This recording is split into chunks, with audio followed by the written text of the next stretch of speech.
Buenas noches, hoy es lunes 12 de mayo del año 2014, programa 85 del año 1986 del ciclo. Converso con el doctor Bismarck Kreyler, periodista, abogado, más periodista que abogado, Bismarck, ¿no? Seguro. Buenas noches, Carlos. Buenas noches. Encantado, gracias por la cordial invitación. Sin más periodista, porque cuando 50 años ya. De locutor, ¿no? Para no confundir los planos.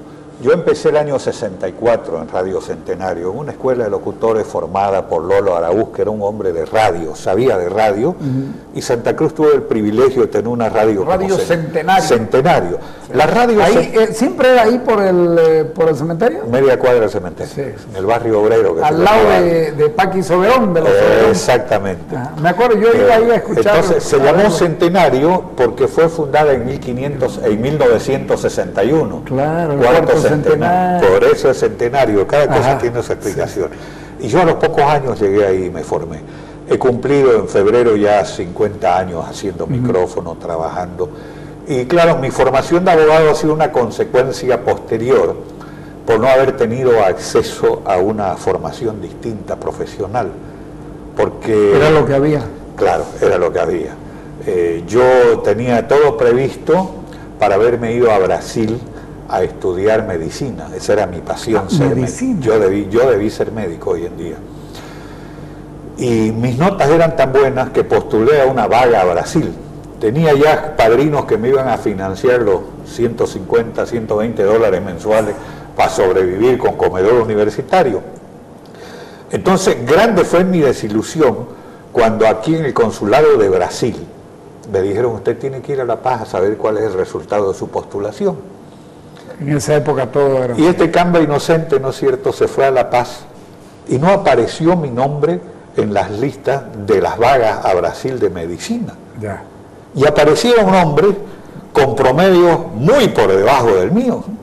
Entonces, claro, un tipo ahí que fue a hacer unos papeles del Ministerio de Educación. ¿Y usted por qué no lo hizo a través del Ministerio de Educación? Porque me dijeron en Santa Cruz que era directo con la embajada. No, me dijo, usted pues no tiene padrino, no tiene influencia, me dijo. Fue la primera gran decepción contra el centralismo, Carlos, que yo tuve. Que yo di nombres, y no se los doy, de amigos acá, ¿no es cierto?, que sacaron vagas para ingeniería con promedios abajo de 5 en el promedio de 7, imagínense. Y claro, todo era manejado así. Entonces ahí decidió estudiar Derecho. Ya me vine, no crea, voy a hacer otra revelación más. Me vine desesperado porque yo necesitaba formarme y autosostenerme en la formación. ¿Por eso comenzó a trabajar? Claro, por eso comencé a trabajar mis 2 últimos años del bachillerato, ya yo me mantuve. Diga usted que me fui al Colegio Militar de Aviación a inscribirme. Ayer se habían cerrado las inscripciones. Hubiera sido militar, con seguridad y con la disciplina que tenía de estudio, seguramente hubiera sido quizás un buen militar. Entonces, usted salió bachiller del Colegio Finot, ¿no? Del Finot, ahí hice 2 años. Pero no hizo toda no se formó en el Colegio Finot. No, yo de primero a cuarto secundaria hice en el Nacional Florida. En el Nacional. El tema del Nacional Florida es que mañana y tarde no tenía usted opción a tener horas libres para trabajar.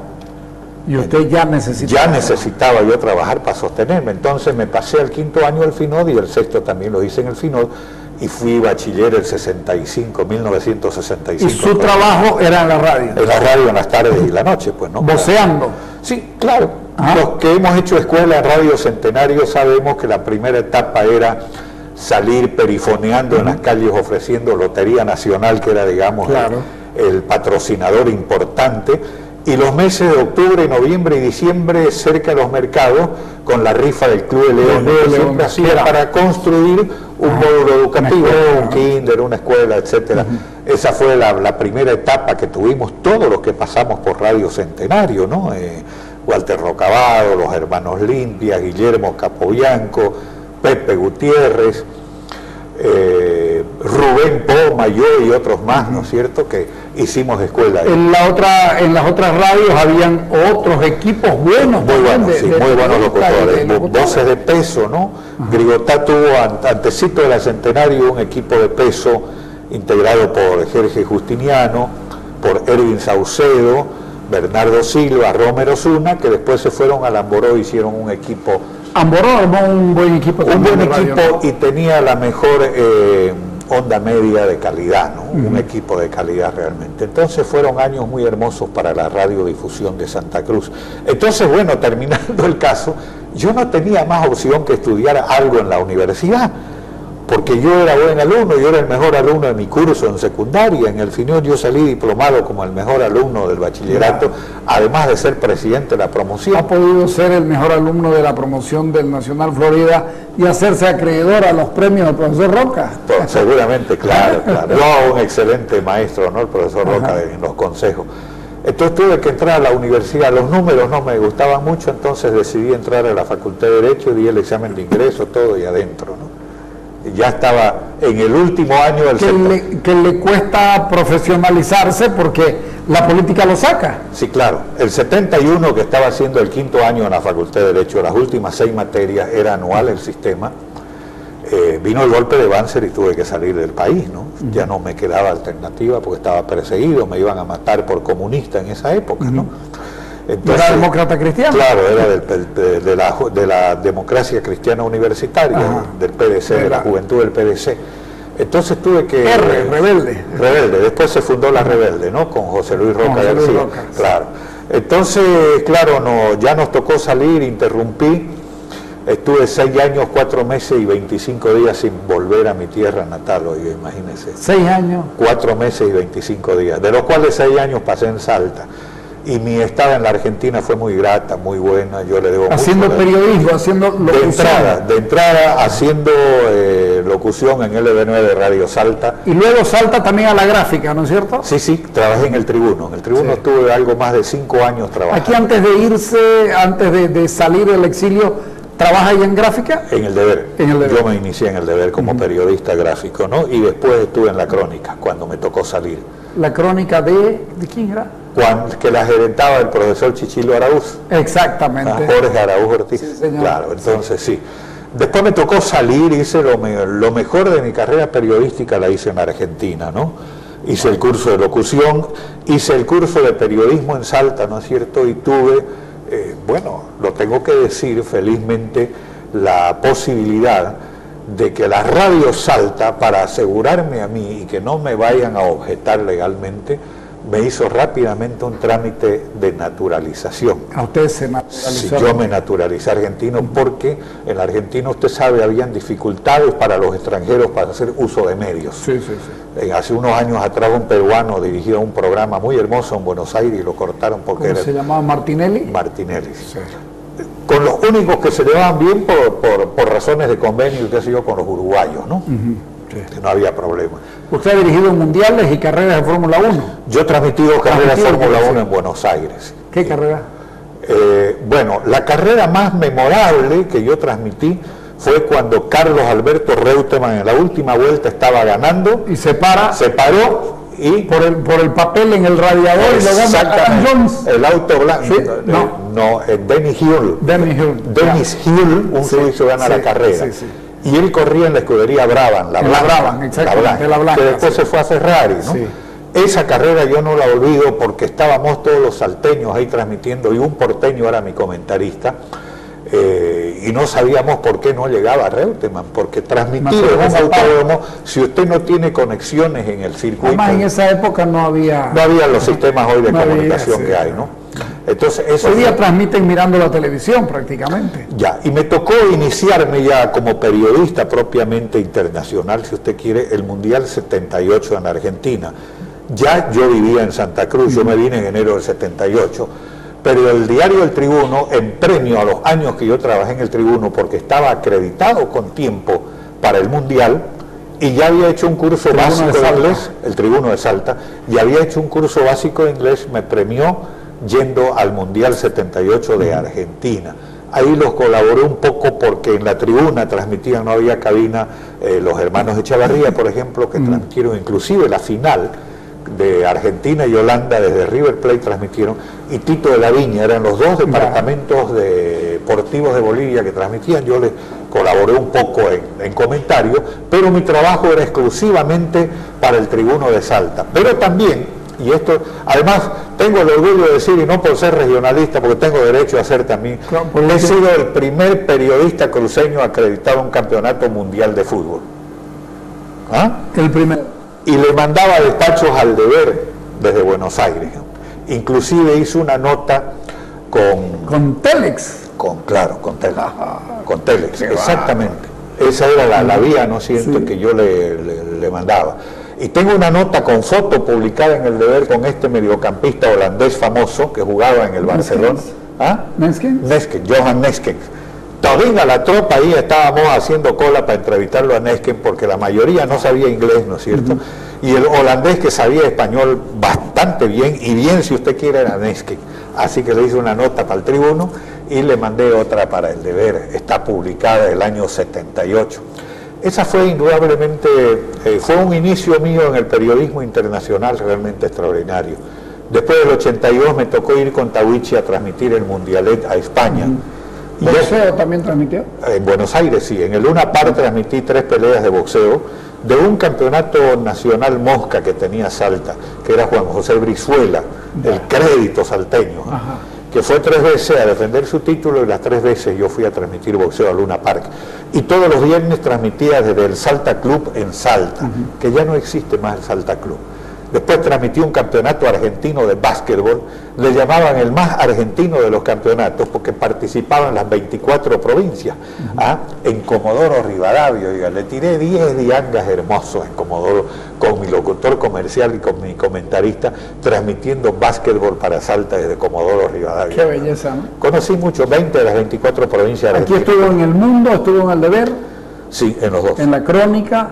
Antes en La Crónica. Después cuando volví, primero fui corresponsal deportivo de Presencia, el 78 cuando volví. Después ya entré al Mundo y mucho después entré al Deber, ¿no? Sí. Y en radio, claro. Durante mucho tiempo estuvo en radio. Hice mi propio equipo de periodismo deportivo. Claro que sí, Campeones del Deporte. Volví, claro, y me abrió las puertas Bernardo, un gran colega y amigo de aquellos años, y trabajaba con él en Sucesos de Deporte. Eso duró... A ver, el campeonato de la liga comenzó el 77 y terminó el 78, correspondiente al 77 porque estaba en periodo de organización. Terminó ese campeonato y yo me fui a Radio Marítima ya con mi equipo deportivo a transmitir. Ahí estaba Juan Francisco Flores. El propietario Juan Francisco Flores, me llevó todo, que indudablemente tuvo muchas dificultades. Usted se recuerda, el 80 fue intervenida por el golpe de García Mesa. Y baleada la radio. Y todo, claro, ahí era en la ACF donde funcionaba, ¿no? En el sótano. Sí, ya. Bueno, ya después seguimos trabajando, compré Radio El Espectador a los hermanos Porra, ¿no? Tuve hasta que la crisis económica del 85 hizo que mis facturas no sirvan para nada y la vendí al sindicato petrolero donde estaba Nelson Bustos de capo en esa época. Ya. Ahí, digamos, la corto porque es muy larga la cosa. Pero sí es interesante porque yo tenía una experiencia personal muy valiosa en periodismo escrito, y después... En periodismo escrito tiene usted un grave problema que hay que cotejarlo probablemente con este problema que está teniendo el periódico La Razón por emitir criterio, por hacer denuncia o por decir cosas. Usted denuncia en algún momento al Instituto de Deportes en Santa Cruz por un sobreprecio de una piscina. Y se le abre a usted un proceso en el Tribunal de Imprenta. Un juicio de imprenta. Un juicio. A ver, no hablemos de sobreprecio porque no era ese, digamos, el fundamento de la denuncia. Si hubiera sido así, me metían preso. Porque usted sabe como periodista, no puede denunciar inexactitudes, puede revelar sí cosas que son verdades. El año 1993 se hicieron los Juegos Bolivarianos en nuestro país. Así es. Santa Cruz fue sede. La piscina fue licitada, la piscina olímpica del estadio, que era el único escenario olímpico que teníamos, la del estadio es de 25 metros, pero la villa deportiva Abraham Telchi ya es de 50, esa sí es olímpica. Tuvo una serie de debilidades en cuanto a la calificación de la empresa que se la adjudicó. En la adjudicación, entonces. En la adjudicación se la adjudicó a la más cara, siendo de que habían otras empresas más baratas y que ofrecían material más moderno, los tubos, por ejemplo, del desagüe, ¿no es cierto?, de la piscina, que es una situación sumamente importante, eran ofrecidos mejor por otras empresas y se lo desconoció y se la adjudicó. Y haciéndome eco yo de una carta que dirigieron las 3 empresas que quedaron afuera, hizo un comentario en el periódico con mi firma sobre el tema. Se sintió afectado el entonces Comité de Obras Deportivas. Comité de Obras Deportivas. Porque había Instituto de Deportes que era el que manejaba la parte... El IDD. El IDD que era manejaba la parte deportiva de las asociaciones, y Obras Deportivas que era el que construía, ¿no? Entonces ahí hubo una polémica. Yo en El Mundo hice el artículo, lo denuncié. El periódico Hoy de La Paz, con muchos despachos de Delfo Olimpia, que era su corresponsal en Santa Cruz, también estaba en la misma onda de denunciar, claro. Además, Delfo era su comentarista de usted, ¿no? Sí, no? Claro. Sí. Entonces, había, ¿no es cierto?, ya a nivel nacional una denuncia haciéndose eco de las empresas constructoras y otras. Entonces, el Comité de Obras Deportivas interpuso un recurso de juicio de imprenta. Juicio de imprenta. Juicio, así se llama. El juicio conformó claro.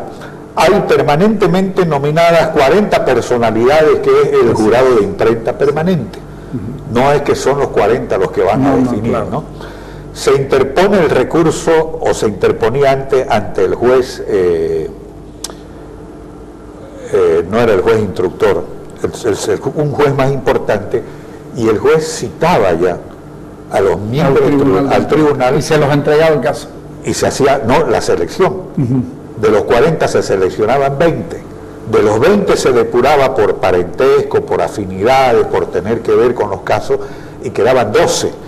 En el caso mío se llegó a los 12 y ya hubo el momento en que el juez segundo ordinario los juramentó y los posesionó.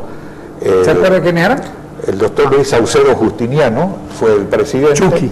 Sí, Marco Antonio Peredo fue el secretario, ¿no es cierto? ¿Dónde están? No, sí. Habían el doctor Susano Azogue, no Susano Azogue, no, perdón. Es el cantor. Es el cantor. Ahorita lo voy a pillar por aquí. Oiga, fue un jurado extraordinariamente bien. Sí, así lo veo. Había publicaciones como esta que me apoyaron. Sí. De nuestro gran amigo recordado y estimado el Gordo Méndez, ¿no? Entonces, aquí está, el jurado se formó con los 12 miembros: Luis Saucedo Justiniano, presidente; Marco Antonio Peredo, que era el secretario. Esos son los 2 que se nombran. Abogados: Hugo Ortiz, Adolfo Antelo, William Herrera. El doctor Hugo Ortiz, que fue concejal después. Fue concejal después, claro, candidato a alcalde. Sí. William Herrera, un gran abogado. William Herrera Áñez, sí. Oscar Céspedes Azogue, ¿no? Susano. Claro, el doctor profesor de filosofía, claro, el Colegio de Simón. Así es. El doctor Aquiles Gómez Coca, claro, médico, personalidad. Sí, señor. Alcides Pareja, Plácido Molina, José Morales, Mauricio Peña y Hamilton Montero fueron los miembros del tribunal. Claro, que ya fueron posesionados, ¿no es cierto? Y en el desarrollo ya de las primeras iniciativas, a mí la empresa El Mundo me convocó a través de su director y me dijo que yo me defienda, porque no era un tema de la empresa El Mundo, era yo el que había firmado. Está bien, le correspondía así a la empresa defender. Pero por supuesto. Eso lo dice la misma empresa, pero no importa. Agarró y ahí tuvo una actitud muy consecuente, como otros colegas de la época. Juan Miguel Zambrana, que era ejecutivo del sindicato de la prensa, sí. Él lo hizo público, y este problema, dijo, es del sindicato de la prensa y lo defendemos. ¿Usted es el presidente del sindicato también en alguna oportunidad? Yo fui presidente del año 80 cuando sube García Mesa, ¿no? Entonces, miembro del sindicato, el doctor Gil Antonio Porras, gran abogado, gran personalidad. Él fue el que llevó a la parte de las primeras relatos jurídicos de contestación y todo. Cuando se iba a reunir el jurado de imprenta para tratar el tema, porque es una sola reunión, salvo que sea larga para que haya cuarto intermedio y se veía al día siguiente. Llegó el desistimiento, ¿no es cierto? Y no desistió el Comité de Obras Deportivas.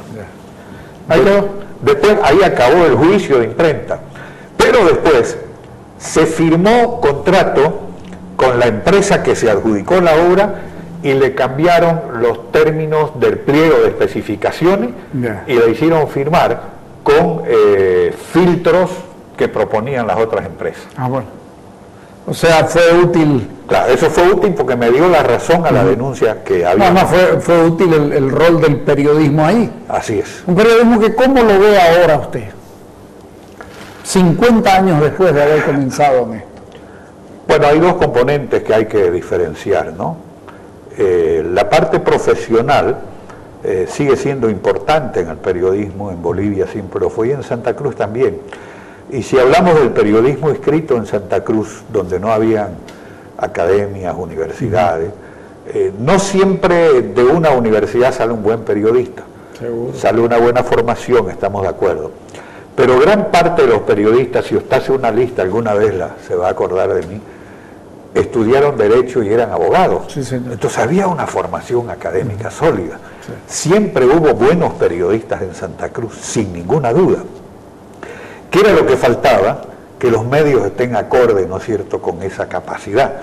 Usted debe recordar que en los medios gráficos, los escritos, estoy hablando, sean diarios o revistas, no podíamos competir con La Paz, no, Cochabamba. Estaba la gente esperando a las 11:30, 12 que llegue Presencia, el diario o Los Tiempos de Cochabamba, para leer un periódico de mayor amplitud, ¿no es cierto? Y con la experiencia mayor que se tenía en esas ciudades, eran evidentemente periodistas con más alcance que los nuestros. Pero yo creo que en el periodismo gráfico, el año exactamente no me acuerdo, hay un antes y un después. La irrupción del mundo. Exactamente. Cuando sale el diario El Mundo... Los interpela a todos, ¿no? Totalmente. Y hundió a todos menos a uno, que es el que queda y el que hace bandera, ¿no es cierto? El deber. Sale El Mundo ya moderno, con un equipamiento extraordinario, pero además con equipos periodísticos y con secciones ya definidas, pues, ¿no? Claro. Que era el periodismo que se imponía en todas partes.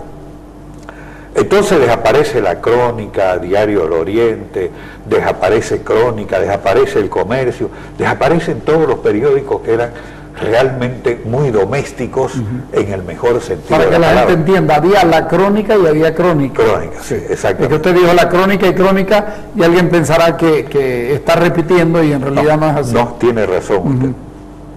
Entonces el deber hace un esfuerzo y en esto hay que valorar. A la familia le sale ya con un equipamiento acorde, que no fue el mejor, inclusive ya construyendo su nueva sede, que fue en la Suárez Arana, inicialmente, que ahí me tocó a mí trabajar cuando yo volví de Buenos Aires, el 78, ya trabajaba. Choco Rivero era el jefe de deportes del deber, y ahí empezamos a sacar un suplemento deportivo los lunes de 4 paginitas, de lo que ya era, ¿no es cierto?, sacar una sección aparte. Entonces el deber tuvo la visión también, más adelante, el doctor Pedro Rivero, de su esposa, que merece todos los honores, de endeudarse, de entramparse y montar un equipamiento moderno, ¿no es cierto?, para poder tener una prensa capaz de competir. Y ahí el deber, con sus banderas de lucha por Santa Cruz, con su periodismo independiente no comprometido, surge, ¿no es cierto?, definitivamente como una expresión del periodismo escrito de Santa Cruz. Quizás el error del mundo fue haberse comprometido con un candidato a presidente en su momento, que eso lo llevó, ¿no es cierto?, a la debacle. Le voy a pedir un corte, cuando volvamos a decir cómo lo ve el periodismo hoy en el país. Dale.